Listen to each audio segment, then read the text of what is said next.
eu cheguei aqui falando para os meninos, ai, meninos, estou com a dor nas costas. Depois eu vou falar aqui com o doutor, né? Eu disse, doutor, estou com a dor nas costas.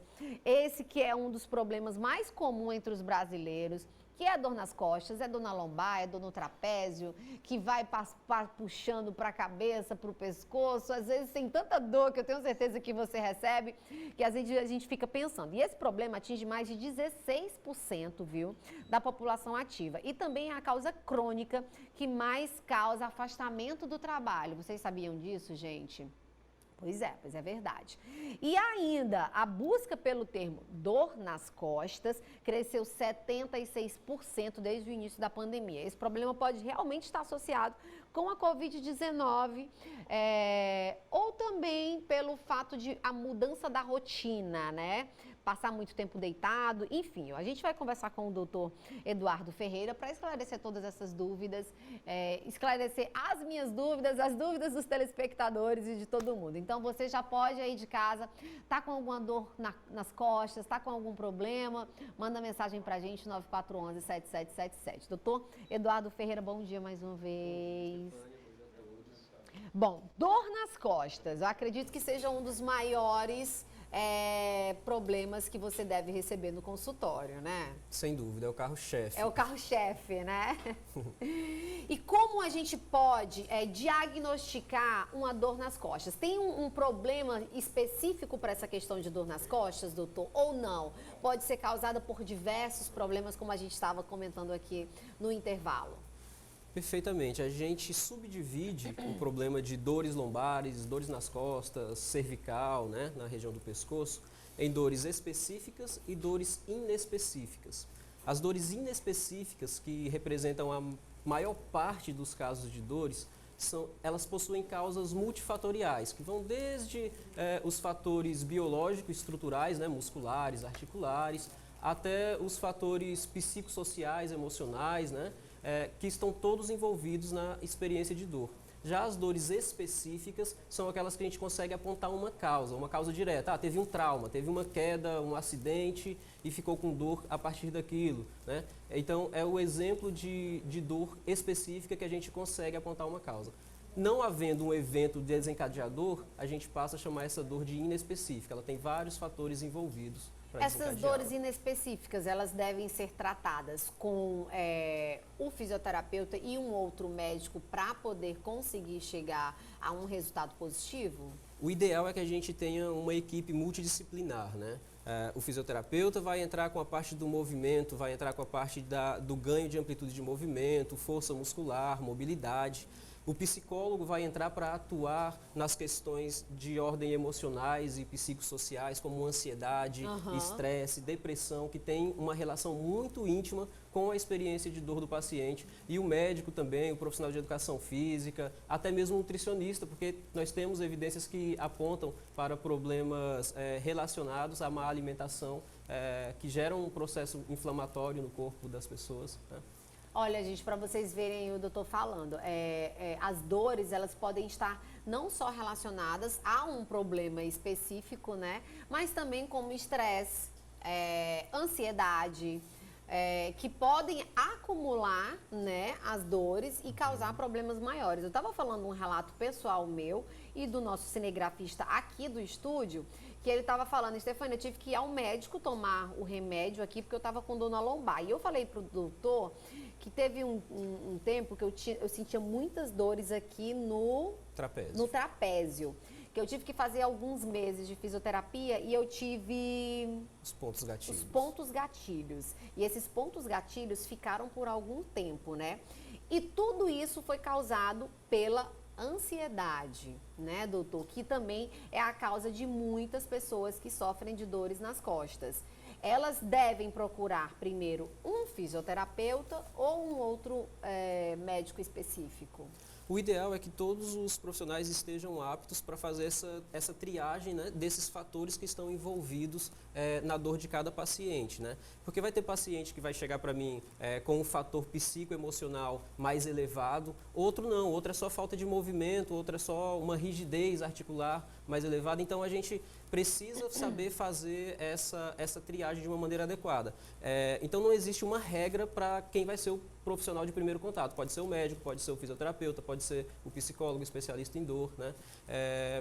Para fazer esse primeiro contato com o paciente. Então tá aí, gente. Ó, se você tiver alguma dúvida em casa, manda mensagem pra gente, 9411-7777. Eu tava perguntando também para o doutor Eduardo Ferreira, que voltei a fazer as atividades físicas e está com pouco tempo. Parece que eu fui atropelada, doutor. As minhas costas, assim, a minha lombar, o meu trapézio. Por que quando a gente tá com o retorno, a gente sente tantas dores assim, gente? Isso é devido ao descondicionamento, né? Eu também voltei a correr, eu gosto de correr. E é engraçado, antigamente, no começo do ano, a gente corria 30 quilômetros, que fosse tranquilo. Hoje em dia, corro 3, 5 quilômetros, já passo a semana dolorido, com as pernas doloridas, né? Isso é só a nossa musculatura acordando, né? Só o nosso músculo passa por um processo de inflamação, um processo de microinflamações, né? Que são normais, são fisiológicas. Elas vão ser reabsorvidas pelo corpo e são fundamentais para o desenvolvimento das fibras musculares. O ideal é que quando você sentir essas dores, você não pare de fazer o exercício. Você continue realizando, claro, numa intensidade mais baixa, mas que você consiga dar sequência ao seu programa de exercícios. Então não vamos parar, tá, gente? A gente continua, que é para poder fortificar mais ainda o músculo, Exatamente. né? Vamos para a cartela, gente? Perguntas aí que o pessoal preparou pra gente. Vamos ver aí.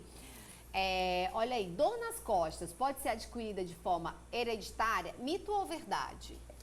Não existe assim que a gente possa afirmar, porque o meu pai teve, porque minha mãe teve dor nas costas, eu vou ter também, né? A gente sabe que 84% da população pode ter dor nas costas em qualquer momento da vida. Ou seja, 84% é quase todo mundo, né? Então, qualquer um, mesmo sem um problema, mesmo que não tenha uma referência na família que já tenha tido, pode ter uma crise de dor lombar alguma vez na vida, né? Não significa que você vá desenvolver a dor e passar por um longo período com ela, né? O problema são as pessoas que têm uma crise de dor lombar, assim como quem tem uma dor de cabeça sem uma causa aparente, sem que exista uma lesão acontecendo ali de fato, mas o problema são essas pessoas que desenvolvem a cronificação da dor, aquelas que passam a ter a dor por muito mais tempo, 3 meses, 5 meses, anos, depois da crise. Aí já precisa ter uma atenção maior, né? Aí precisa de uma abordagem mais multidisciplinar, né? Tá ótimo. Vamos para mais uma pergunta. Vamos ver.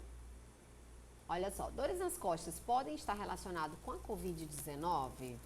Então, alguns autores afirmam que nós já vivíamos uma espécie de pandemia de problemas musculoesqueléticos antes agora da pandemia de Covid-19, né? Eu acredito também, doutor.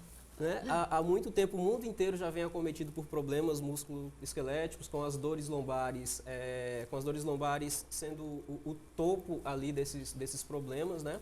Mas agora, durante a pandemia de Covid-19, nós tivemos muitas alterações na rotina de trabalho, na rotina de estudo dos filhos. Então, quem tem filho em casa, além do trabalho, tem que orientar os filhos na educação escolar, né? Nós tivemos alterações com o home office, a pessoa agora faz todo o trabalho em casa, o ambiente que era de descanso, que era de repouso, passou a ser um ambiente de trabalho também. Então você tem uma carga muito alta, em contrapartida você tem uma diminuição muito grande da prática de atividades físicas, né? A maior parte das pessoas interrompeu a atividade física, pouca gente conseguiu manter uma rotina de atividade dentro de casa, né? Então, são todos fatores, né? Essa angústia que a gente fica passando, essa preocupação com o futuro, né? Como que vai ser, quando que a gente vai sair dessa, são todos fatores que influenciam nesse aumento da dor, né? Para quem já sentia antes, né? Então, quem já sentia antes pode ter uma amplificação dessa percepção de dor e quem não sentia pode ter o desencadeamento agora nesse período. Doutor, isso também é muito comum a pessoa fazer a automedicação. Uhum. Isso é muito errado, né? Super contraindicado, né? Existem vários problemas relacionados à automedicação. Mesmo que sejam alguns analgésicos simples que você compra sem receita na farmácia, com muita tranquilidade, à medida que você toma muito medicamento durante um longo período, você vai...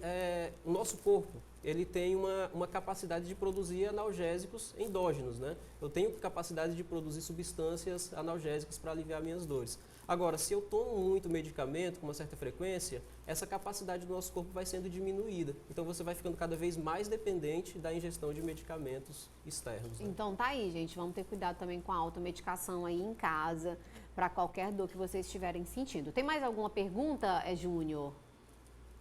Vamos ver. Alguém de cima? Mais alguma pergunta para mim? Para o doutor, na verdade. Bom dia, doutor. Cleitinho, vai lá. Tenho discopatia degenerativa, sinto muita dor. Tem alguma coisa que pode ser feita? Tem que ver o que você já fez tanto, né?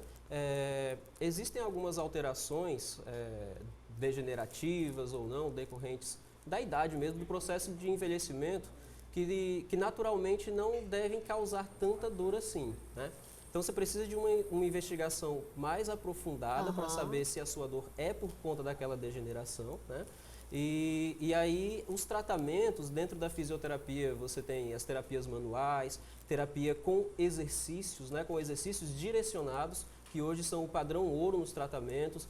Com a medicina você tem os bloqueios neurais que podem ser feitos dentro dos procedimentos médicos, né? E você tem que investigar os fatores associados à sua dor. Como eu falei, né? O estresse, a ansiedade, a preocupação, são todos fatores que amplificam a sua percepção de dor. Ou seja, nós temos algumas regiões no nosso sistema nervoso central que são responsáveis pela modulação da dor. E aí quando a gente se sente mais ansioso ou com um humor mais depressivo, essas regiões estão em hiperatividade. E aí, em consequência, elas acabam aumentando também a sua percepção de dor. Que às vezes nem tem tanta dor, não existe a dor, mas pelo momento que a pessoa esteja vivenciando, pode estar acontecendo esse momento de dor. É isso, doutor, que eu entendi? É, mais ou menos isso. A dor existe, ela está lá, né? Só que ela pouco está relacionada com o problema estrutural, no caso, ou com o disco, ou com o músculo, ela pouco está relacionada com esse problema estrutural. Ela está mais numa falha no processamento e na modulação da dor, que é o caso da maior parte das dores crônicas, né? Dores que permanecem por mais de 3 meses, 5 anos, né? São dores que têm um fator de ordem de sistema nervoso central envolvido muito importante. Gente, eu achei super interessante esse assunto, porque realmente às vezes a gente coloca muita carga em cima daquilo que a gente está sentindo e ela se torna bem maior do que realmente é para ser, né? No populacho aqui das formas mais, para chegar mais perto do nosso telespectador, muito interessante. Tem mais alguma pergunta, gente, aí para vocês, aí de cima?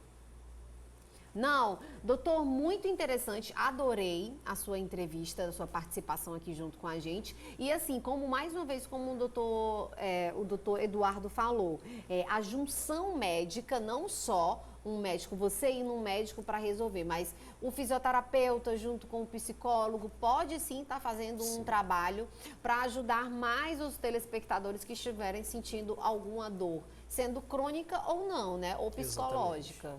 Exatamente. Sendo crônica ou aguda, né? Que aguda é aquela dor que a gente considera até 3 meses, né? Passando de 3 meses, nós temos uma dor crônica que deve ser investigado todos os outros fatores envolvidos. E o ideal é realmente que você busque uma atenção multidisciplinar, né? O médico está preparado para te encaminhar para o fisioterapeuta, para o psicólogo, o fisioterapeuta está te preparado para encaminhar para o psicólogo, para o médico, e o psicólogo para, enfim... E o educador físico também, ele está também incluso dentro desse... Sim. Alguns casos de dores estão relacionadas a uma fadiga do sistema de movimento, basicamente. Ou seja, pessoas que executam movimentos repetitivos, ou pessoas que carregam peso, por exemplo. Olha só, Cleiton, o seu caso, né? Posturas mantidas por longos períodos, o que elas precisam é de variabilidade. E aí o profissional que lida de uma maneira mais intensiva com a movimentação, né, com o exercício físico, é o profissional de educação física que vai tentar regular essa intensidade de exercício para aquela pessoa em específico. Tá aí, gente. Adorei a participação de vocês, doutor.